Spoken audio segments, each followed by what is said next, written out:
So, yan mga ka-farmers, hindi talaga biro ang pagiging farmers ng pagiging farmer, no? So, yan, tingnan nyo. Yan yung ano, yung body niya, taga-hakot ng binhi. So, yan, dyan lang niya nilalagay. Yan.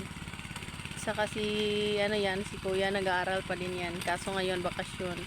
Yan, tulong muna sa palayan. So, grabe talaga yung sakripisyo ng ating mga farmers. So, talagang dapat pahalagahan din natin yung mga farmers natin. Kasi di talaga basta-basta yung ginagawa nila para magkaroon tayo ng pagkain sa araw-araw. Saka ang malungkot lang po dito mga farmers yung ano ang hirap nila hanggang sa pagtanim hanggang mag-ani na, tapos bibilin lang yung palay ng murang-mura talaga. Yan talaga yung pinakamahirap.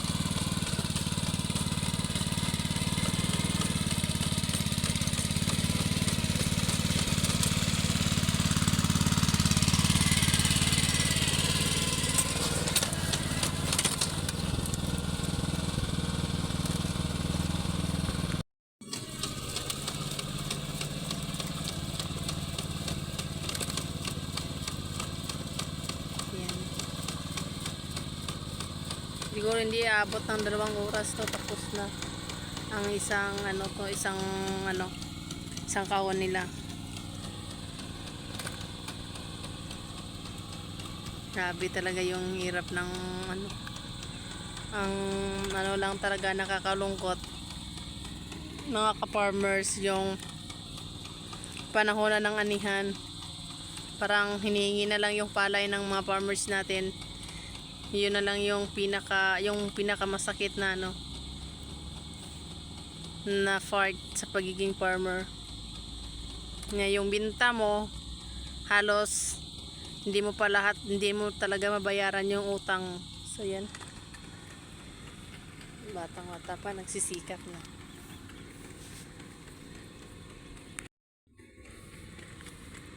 Mga pila ka bayga ang maubos dire? Ang isa ka kahon mga pila gid bay?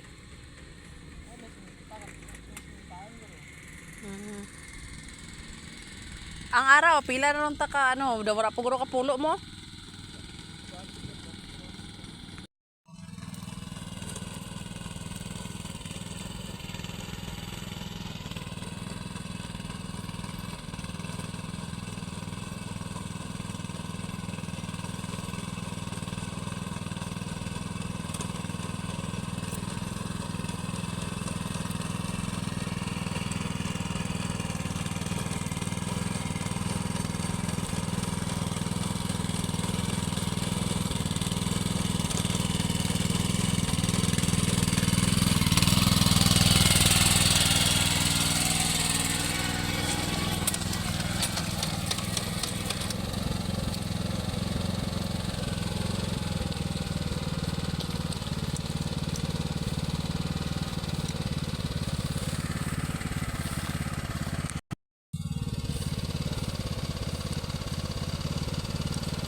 Mga pila ka 3D maubos dira.